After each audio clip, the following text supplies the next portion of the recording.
Assalamualaikum warahmatullahi wabarakatuh. Tabung Wakaf Umat Official. Jangan lupa subscribe, like, and share.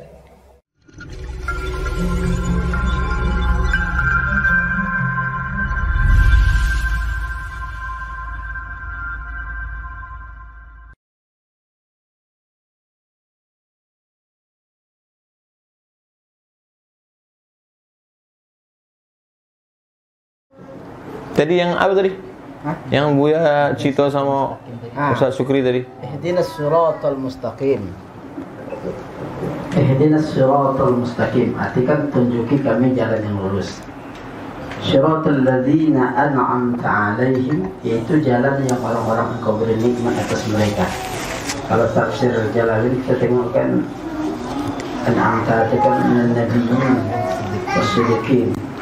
Kalau Nabi Muhammad sholat kepada siapa? Minta tunjuk jalan apa juga lagi? Nah, itu pertanyaan. Bilang Nabi. Ihdinas siratal mustaqim. Berikanlah kami hidayah. Awak kau lah dapat hidayah atau belum? Awak lah dapat hidayah. Untuk apa lagi minta hidayah? Hidayah terbagi dua.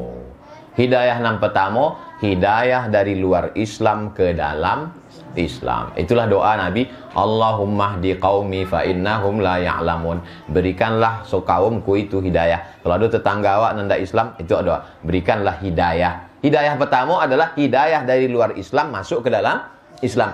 Hidayah yang kedua, hidayah dalam Islam supaya istiqomah mengamalkan ajaran Islam. Itu untuk membantah orang yang mengatakan, kalau memang kalian sudah dapat hidayah, kenapa kalian masih minta hidayah 17 kali? Subuh, zuhur, asar, maghrib, isya. Bukan minta hidayah lagi, kami sudah dapat hidayah. Supaya diberi hidayah tetap istiqomah dalam Islam. Dua hidayah. Yang kedua, siratal ladzina an'amta 'alaihim. Jalan yang sudah kau berikan kepada mereka, minan nabiyyin, nabi-nabi, was-siddiqin, was-syuhada, was-salihin. Nabi Muhammad kan sudah nabi. Kenapa dia minta jalan pada nabi? Kalau dalam ayat itu ada menunjukkan engkau ya Muhammad, terbagi dua. Pertama, ayat itu khususiyah ke nabi. Yang kedua, ayat untuk nabi dan berlaku pada umatnya. Jadi sebenarnya ayat yang ini berlaku pada Nabi dan umatnya. Dari mana kita tahu sholat pakai sujud sahwi? Gara-gara Nabi lupa kan? Sholat 2 rakaat. Datang sahabat bertanya, apakah turun wahyu ya Rasulullah? Kenapa kata Nabi? Tadi engkau sholat 2 rakaat. Kalau itu ku tambah 2 rakaat lagi. Lupanya Nabi itu pun menjadi dalil. Nabi lupa itu pun jadi dalil. Kalau Nabi tak lupa, kita pasti tak tahu bagaimana sholat sujud sahwi. Jadi ketika Nabi mengatakan minan nabiyyin wasiddiqin wasyuhada wassolihin, bukan untuk dia, untuk kita, untuk umatnya. Sama seperti misalnya seorang guru, tuan guru berdoa, anak-anak mari kita berdoa kepada Allah supaya kita paham kitab ini. Guru itu sudah paham atau belum paham? Sudah paham. Lalu ketika dia mengajakkan itu murid-muridnya, untuk murid-muridnya itu.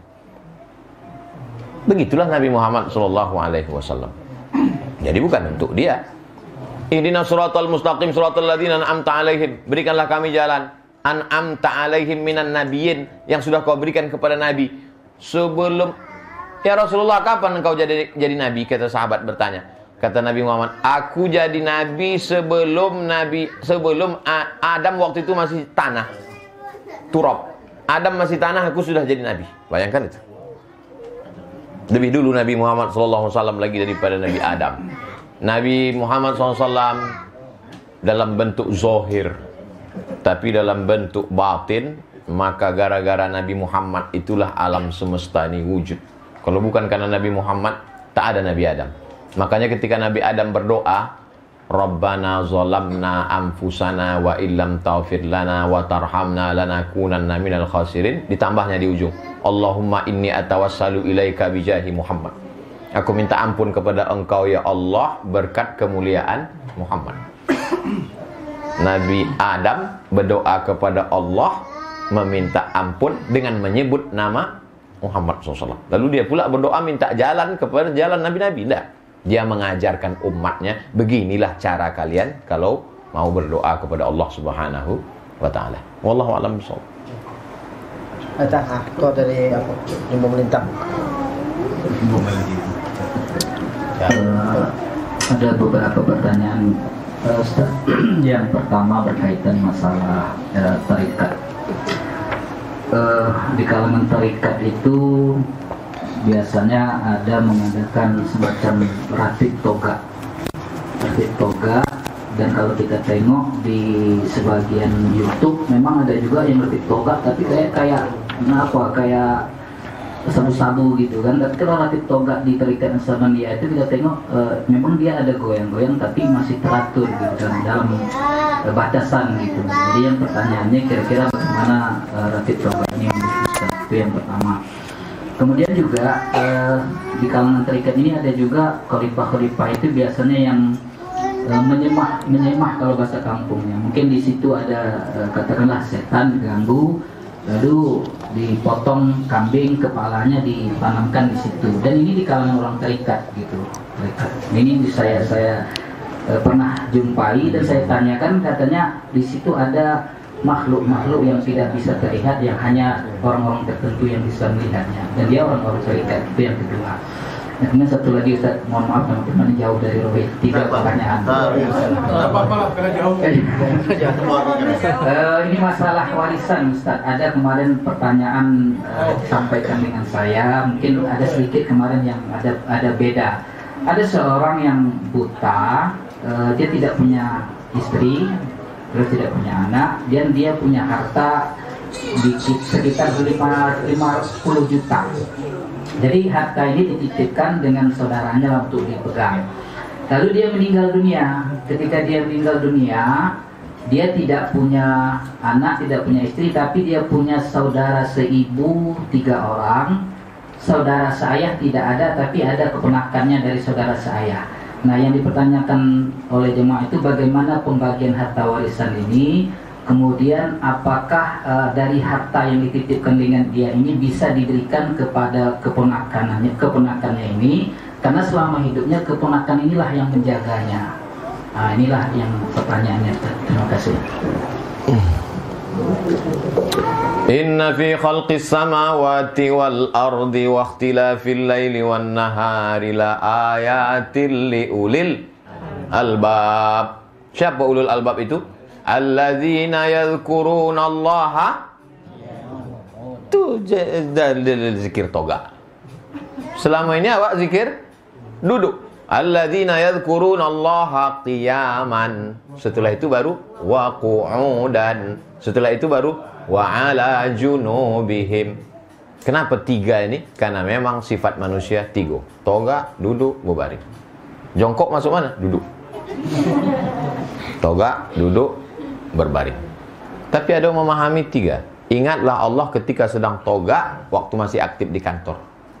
Waktu sedang duduk, waktu udah pensiun. Waktu berbaring, qalu. Lah qalu lah. Qalu inna lillahi wa inna ilaihi raji'un. Yang zikir toga itu dalam tarekat namanya tarekat Sammaniyah. Nama pendirinya Syekh Muhammad bin Abdul Karim Samman. Silsilah tarekat Ambo dapet tarekat Sammaniyah dari Syekh Abdul Karim Samman. Ada satu muridnya namanya Syekh Muhammad Thayyib. Syekh Muhammad Thayyib ini dari Sudan. Syekh Muhammad Thayyib ini punya anak, punya cucu, punya cicit. Cicitnya itu namanya Syekh Umar Al-Ma'ruf Ali. Umar Al-Ma'ruf Ali pembimbing Ambo S3 di Sudan, dikasihnya lah Ambo ijazah Sammaniyah tadi. Toga duduk bisa. Toga. Jadi sebetulnya zikir toga itu bukan Naqsabandiyah. Naqsabandiyah zikirnya indah berbunyi. Lidah ke ateh, diam, Allah di dalam, tidak berbunyi. Tidak berbunyi. Yang toga tuh Sammaniyah. Jadi kalau ada orang zikir toga, sekedar toganya la ilaha illallah, la ilaha illallah, tidak masalah. Tapi kalau nyobuek-buek supaya disangka orang di samping, Oh, tinggi makom. Kalau putih, maka haram. Haram. Itu adalah ekspresi. Dalam istilah tasawufnya hal. Kalau orang berusaha melatih diri, namanya makom. Kalau inyo mendapat dari Allah Ta'ala, namanya hal. Itu perbedaan makom dengan hal. Kalau dari awak, makom. Kalau dari Allah, hal. Kopinya sama, angeknya sama, gulonya sama. Orang yang pertama minum kopi, orang kedua ekspresi. Maka dalam berzikir pun macam-macam ekspresi, bang. Ada yang diam, la ilaha illallah, la ilaha. Tapi ada orang, la ilaha illallah, la ilaha. Selamanya tidak membuat-buat. Sebab orang yang membuat-buat itu pendusta, berdusta. Minum kopi luar biasa. Begitu balik sampai ke rumah, macam tu apa kau? Biasa aja. Memang apa sampai itu? Untuk menyenangkan hati ya. Berarti berdusta. Jadi ambo untuk memberikan ilustrasi supaya mudah awak pahami tentang bahwa orang berzikir itu ada ekspresinya, dan ekspresi tidak boleh dibuat-buat. Nan dibuat-buat itu bukan ekspresi, ekspreso. Itu tentang masalah ekspresi orang dalam berzikir. Jadi kalau ada orang yang membuat-buat supaya ditunjukkan di muka orang, oh dia apa, hati-hati sama buaya itu. Itu kalau sampainya ke makam itu. Apa makamnya? Itu dalam Quran tu maqam mahmuda. Rupanya bininya muda. Maqam mahmuda itu namanya maqam mama muda. Tentang masalah menyemah hutan, hendak membuat kebun, menyemah tapak rumah. Jadi dulu orang Melayu sebelum menanam tanaman di kebun itu, sebelum membuat pondok, dipotonglah kepala kambing,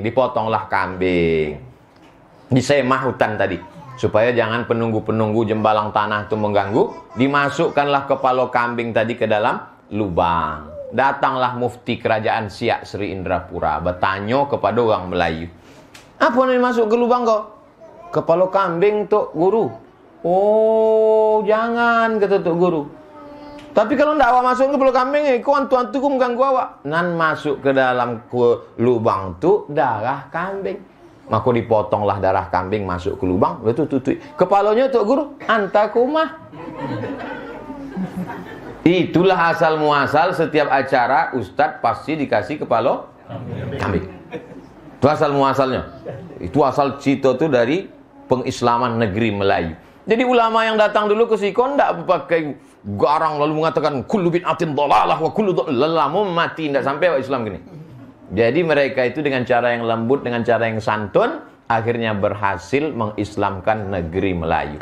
Jadi sampai kini tidak ada orang Melayu yang memasukkan daging kambing, kepala kambing ke dalam. Yang ada itu adalah sampah-sampah, darah, tulang, segala macam. Sesudah itu dihalaulah dengan zikir. Zikir tulak balo. Afdal zikri fa'lam annahu la ilaha illallah. La ilah. Apakah zikir kuat-kuat itu menghalau setan? Ya, hadisnya sahih. Buka baca hadis tentang azan. Ketika azan berkumandang Allahu Akbar, Allahu Akbar, setan berlari, wa alaiha duratun. Duratun kentut berbunyi. Fusaun kentut indak berbunyi. Kalau di dalam perut itu ada kotoran, dia terhalang, maka dia tak berbunyi. Tapi kalau dia tak ada halangan, keluar dia. Wup. Maka yang tak berbunyi itu baunya lebih dahsyat daripada yang berbunyi. Dan bahasa Arab itu hebat. Ada yang berbunyi, ada yang tak berbunyi. Jadi setan lari tunggang langgang mendengar azan. Jadi kalau dikatakan, kenapalah orang berzikir di hutan itu kuat-kuat? Untuk menghalau setan. Apakah jin memakan darah dan memakan tulang? Ya. Mana dalilnya jin itu memakan tulang?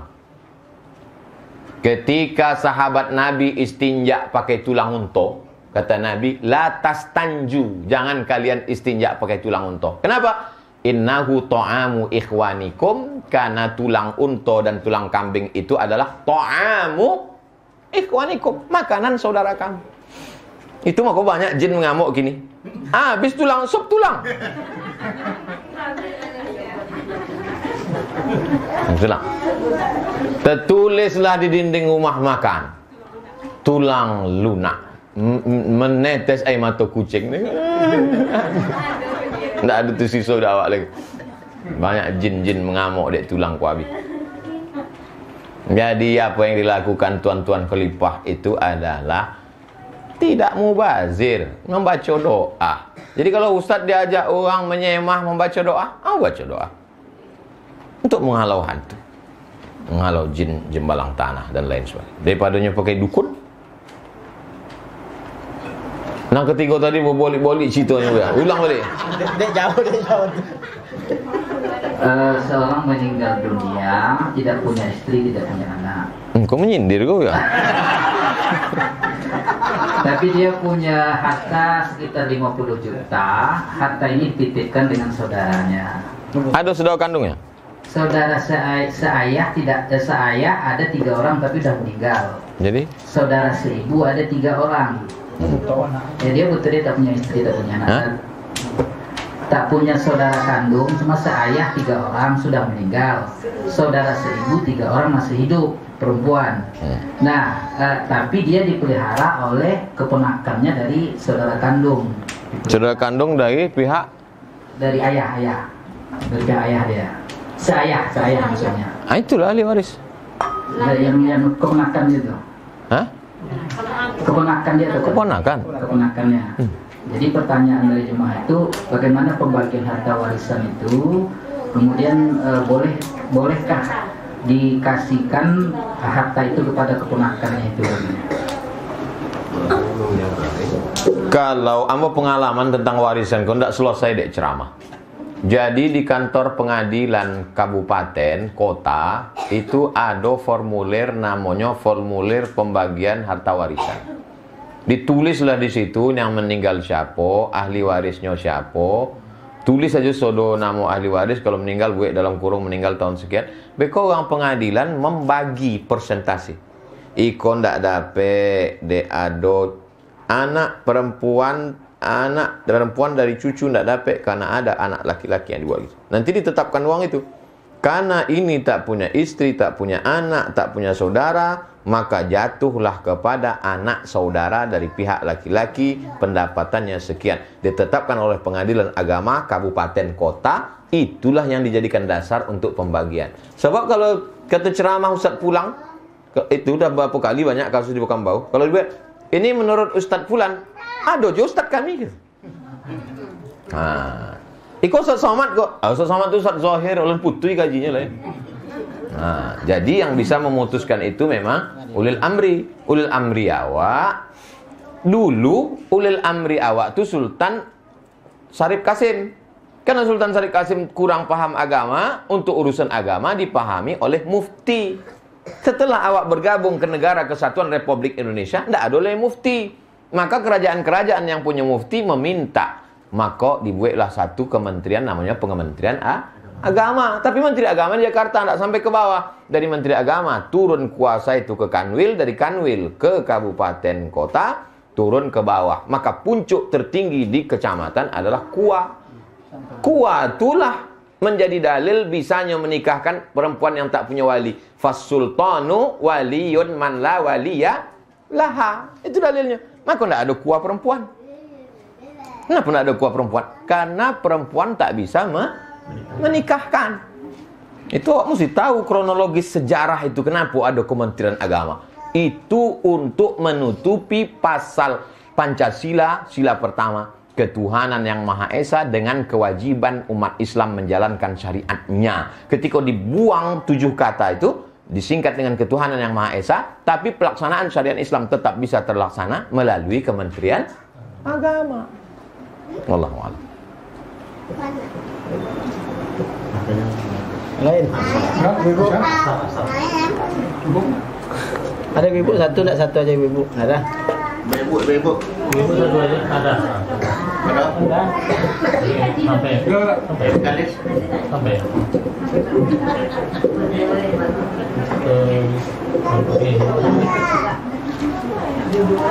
Assalamualaikum warahmatullahi wabarakatuh. Waalaikumsalam. Terima kasih atas waktu dan kesempatan yang diberikan. Saya mau nanya ini Pak Ustadz.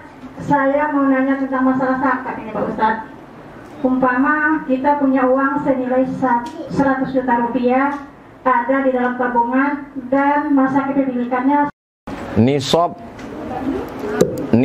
kini 85 juta. Dari mana hitungan 85 juta? Hitungannya adalah 85 gram. Dari mana hitungan 85 gram padahal zaman Nabi tidak ada gram? Sebab dalam hadis Nabi disebutkan siapa yang punya uang 20 dinar, maka wajib mengeluarkan zakat 2,5%. 1 dinar itu masih ada kini ditimbang. 1 dinar itu beratnya 4,25 gram. 4,25 gram kali 20 sama dengan 85. Ingat, 85 jangan sampai lupa. 85. Jangan sampai 58. 85 itulah yang menjadi standar. Rupiah, dolar boleh berganti, tapi 85 baku tak boleh. Jadi sekarang 1 gram 1 juta. Berarti baru konai nisab kalau 85 kali 1 juta berarti 85 juta. Tadi ada PT 1 juta. Lah konai apa belum? Konai. Bila startnya, maka ibu bapak yang punya tabungan, hitunglah bilonya mencapai 85. Pas 1 Sya'ban, tanggal 5 boleh, Maret, beko 1 Sya'ban. Sampai 85 juta. Hitung.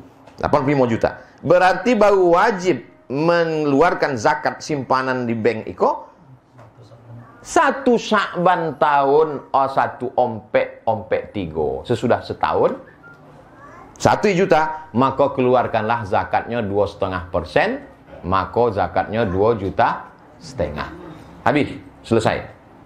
Finish. Setahun Hijriah atau setahun Masehi? Setahun Hijriah. Habis. Nisab 85, disimpan setahun, keluarkan 2,5%. Nisab 85, disimpan setahun, keluarkan 2,5%. Pembahasan yang kedua. Apakah hutang bisa mengurangi atau membatalkan zakat? Bisa. Tapi hutang dalam zakat tijarah. Zakat tijarah kok jurusnya 3 kurang 2. 3 itu apa? Modal yang diputar, tambah piutang, tambah untung, kurang rugi, kurang hutang. Ambil ulang sekali lagi. Modal yang diputar, tambah untung, tambah piutang, kurang hutang, kurang rugi. Selama setahun. Kalau bertahan 85 gram, keluar 2,5%. Jadi kalau ada orang mengatakan bahwa hutang menyebabkan zakat berkurang atau bahkan tidak berzakat, betul apa salah? Betul, tapi dalam kasus zakat tijarah. Yang dimaksud zakat tijarah, zakat dagang. Dan hutang yang dua tadi, hutang yang terkait dengan dagangnya itu. Adapun hutang rumah, hutang mobil, hutang motor tidak masuk. Ini banyak kini orang tidak berzakat. Orang tidak berzakat, ambo banyak hutang. Kalau ambo meminjam duit kepada Ustadz Tatang 1 juta. Ambo pinjam duit kepada Ustadz Tatang 1 juta. Yang membayar zakat 1 juta itu ambo atau Ustadz Tatang? Ustadz Tatang. Maka orang yang awak pinjam duitnya 2 kalinya kau naik. Awak terlambat membayar, inyo pula membayar zakat itu. Zolim awak, aniaya awak. Jadi hutang zakat bisa berpengaruh. Hutang bisa membatalkan zakat hanya terkait pada zakat tijarah, perdagangan. Wallahu a'lam bishawab.